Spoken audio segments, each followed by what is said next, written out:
деҳқони кишоварз шудам. деҳқони кишоварз корам фақат кишоварзӣ, ба ягом сиёсат, ба ягом давлатдорӣ кор надорам. аз он чизе ки ман хотири худам буду, худам иштирокчии бевоситаи ҳамон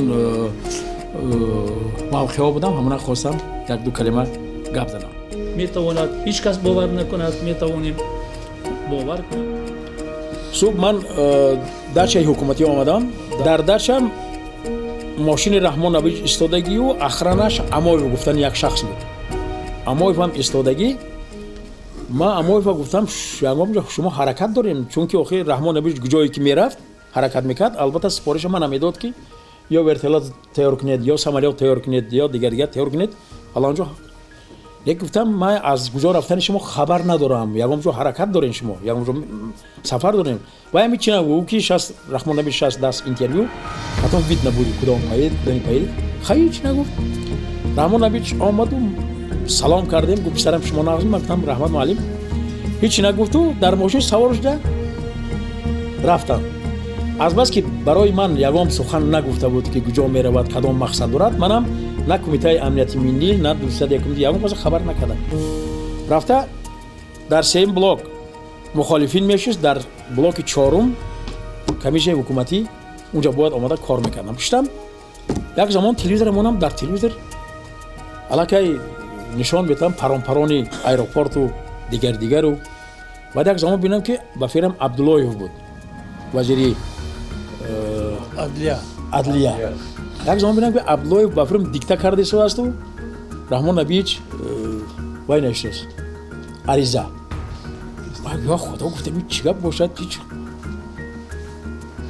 истодам як тахмин 15 дақиқа ё 20 дақиқа бас як замон кортежи Раҳмон Навиҷ омад. фуромаду блоки детажа, да як блоки детажа рӯзем, сеюм блок, чорум блок, детажа имтара омад, фаромад табақаи дуюм баромад. ман омадам. рӯз гап хеле нороҳат буд, вазъиш он қадар нороҳат буд, ягон калима гап намезад, ҳеҷ. ман аз пеши худам гуфтам ки Раҳмон Навиҷ, аз оне ки ман дар телевизор дидам, ба фирм дар ҳамин даша будани шумо он қадар ба маврид нест. агар имкон бошад, аз инҷа рафтани шумо лозим. рози гап ҳеҷ нагуфту, ман гирифтам 201 дивизия ва телефон кардам Ашуруфа. ман гуфтам мурдин Ашуруч шас Раҳмон Навиҷ падиеда туда қабул кине, гуфтам онҷа. баъд дарвозаро намеданам ба фирм, аз дарвозаи пушт аз куҷо дарвозаро кушодем. Раҳмон Навиҷ бо Амоев савор шуда рафтан 201 дивизия.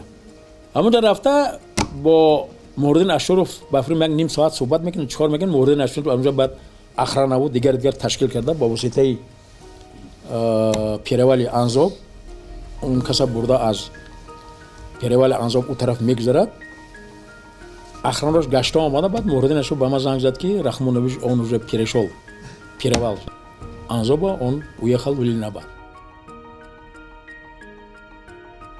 як мақсад буд, мақсади тинҷу ором кардани Тоҷикистон. чунки мақсади тинҷ нашудани Тоҷикистон на ба фоидаи Ӯзбекистон буд, на ба фоидаи Қирғизистон буд, на ба фоидаи Россия. фикр мекунам ин аввалин ҳодисае ки буд дар Осиёи марказӣ, ҳама ба як хулоса омад ина тинҷу ором кунем. ман нақши мусбати мақсад ҳама давлатҳоро аз он ҷумла Ӯзбекистон дар сулҳу салоҳи Тоҷикистон мебинам. рӯзи 26 июн субҳ аз соати 10 ҷаласа сар шуд то бегонӣ ҷаласа давом кард. ҳамун дар вақти ҷаласа бурдан як мушкилӣ буд ки ба фикрам дар Орзуникизобод ё Ҳозира Ваҳдат 2-3 нафари ба фикрам оппозитсиона гаравон гирифта буданд. ҳали хотиртон най 2-3 нафара гаравон гирифта буданду баъд масъалаи вай буд, масъалаи яке аз сохторҳои қудратиро бояд оппозитсион бояд мегирифт. сари ҳамин ду масъала хеле гуфтугузори дуру дароз давом кард. ҳамин хеле гуфтугузори дуру дароз давом кард. аввал оғои Примаков Евгений Максимович, оғои Пастухов Борис Николаевич, онҳо ҳам иштирок доштанд. агар хато накунам Примаков то соатҳои 7-8-6 баъд Пастухова сипориш дод ки давайте заканчивайте и потом дайте мне знать о том, что результати мақсад гуфтугузор чӣ шуд. Примаков рафт, ин гуфтушунӣ тахмин то соатҳои 2.5-3-4 давом кард. ҳамин ду масъала ҳеҷ ҳалли худша намеовад.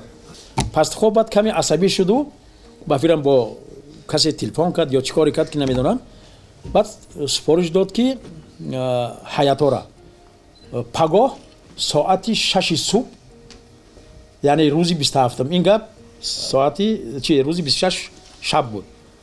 субҳ соати 6 гуфт ҳамамон дар кабинети Евгений Максимович Пастухов соати 6 ҷамъ мешавем онҷа. ҳолон ки Примаков да. ҳолон ки мо то соати тахмин 3-4 кор кардем. субҳ бо соати 6 рафта бо Примаков вохӯрӣ кардан дар кор. 27 соати 10 дар Кремл уже масъала ҳал шуд ки соати 10 бояд имзошавӣ шавад. имзои ҳуҷҷатҳои сулҳу салоҳ имзо шавад. аз ҳамин сабаб фикр мекунам ки Примаков соати 6 биен ки мақсад то соати 10 ра масъалаи будагира ҳал фасл кунем, баъд соати 10 ҳама баромада рафта барои имзои шартномаи сулҳу салоҳ. як замон нигоҳ кунам ки Примаков Тураназодарову баъд Саид Абдуллои Нура агар хотим аз дасташ гирифту кунҷи ҳамон хона бурд. кунҷи хона бурд, чӣ гуфтан намедонам.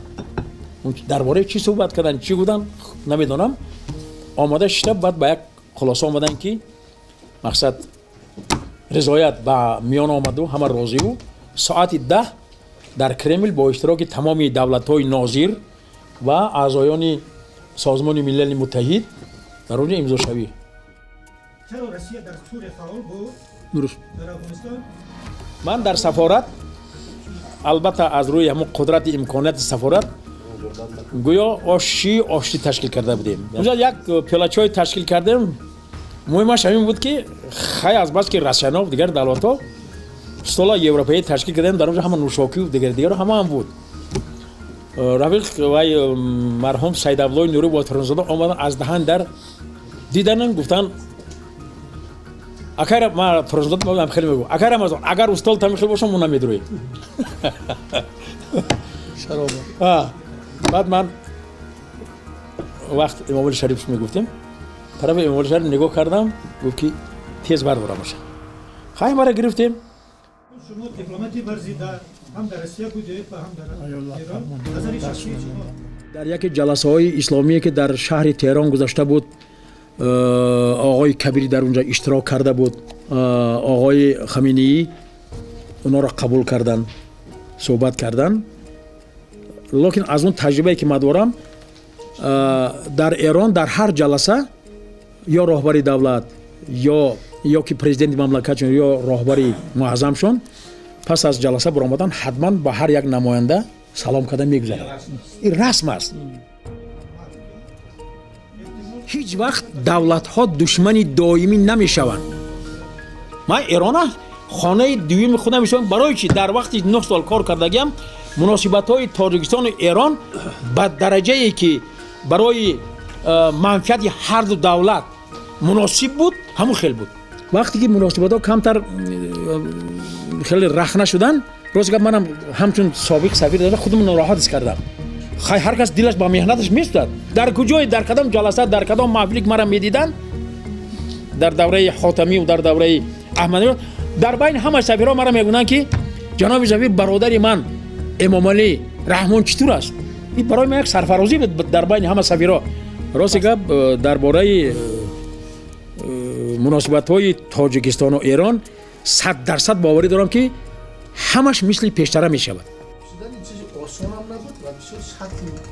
мо бо мутахассисони вазорати энергетикаи Тоҷикистон бо бародарои Эрон аввал омода карда будем сохтмони Сангдудаи 1. созишномаро имзо кардем ҳамаш. вақте ки Сангдудаи 1 русода додан, бовар мекунед мана дар вазорати умури хориҷаи Эрон тахмин 3 қабул накардан. оғои Сафарӣ мегуфтанд дар Москва мо як ҷои сафир кор мекардам. оғои Сафари Меҳди Сафарӣ, шумо нағз медонед. баъд як бор даъват карду, гуфт ки ҷаноби сафир хай Сангдудаи 1 аз даст рафт, чӣ кор кунем? ман гуфтам шумо нороҳат нашед, мо бо Сангдудаи 2 дорем. Сангдудаи 2 ро шурӯъ мекунем сохтмона. гуфт ман будам Сангдудаи 3 ба миён намеяд. ман гуфтам не. Раҳмон Абиевич таъин кардан ба ҳайси котиби якуми комитети марказии райони Данғара. Вақте ки ман дар он ҷо котиби якум рафта будам, Эмомалӣ Шарифович инструктор райком буданд. Як замон кор кардем. Баъд эшона мо тавсия додем барои котиби ташкилоти партиявии Совхози Ленин. Дар вазифаи котиби ташкилоти партиявии район хеле кор кард. Директори совхоз унҷа баъзе директори ки то Эмомалӣ Шариф буданд, баъзе камбудиҳо буд, уна аз кор озод кардем. Нав демократи сар шуда буд. Демократия овозтию интихоб кардан нав сар шуда буд. Ошкорбоёнӣ. Ҳамонҷа барое ки ҳамон ошкорбоёни вайрон накунем гуфтам, ман бо раиси Агропром якҷоя рафта дар идораи Совхози Ленин аппарати совхозро ҳамаро ҷамъ карда, дар ҳамонҷо албатта ина бо комитети партияи вилоят ҳамоҳанг кардем, ҳама ҷо ҳамоҳанг кардем. мо ина пешбарӣ кардем барои роҳбари чӣ мегӯянд совхози ба номи Ленин, дар ҳамонҷо роҳбар интихоб кардем. даврае ки ман котиби райком будам, ҳамонҷо интихоботи шӯрои олӣ буд. Дар онҷа 9-10 нафар номзад буд, аз он ҷумла Эмомалӣ Шарифович дар ҳамон округи ки интихоб мекарданд, ҳамонҷо депутат шуда буданд. Директори совхоз хеле кор, 1-3 сол 4 сол кор карданд. Аз онҷа баъд пешбарӣ кардам барои раиси вилояти Кӯлон. деҳқони кишоварз шудам. деҳқони кишоварз, корам фақат кишоварзӣ, ба ягон сиёсат, ба ягон давлатдорӣ кор надорам. аз он чизе ки ман хотири худам буду, худам иштирокчии бевоситаи ҳамон мавқеҳо будам, ҳамона хостам як-ду калима гап занам. метавонад ҳеҷ кас бовар накунад, метавонем бовар кунем.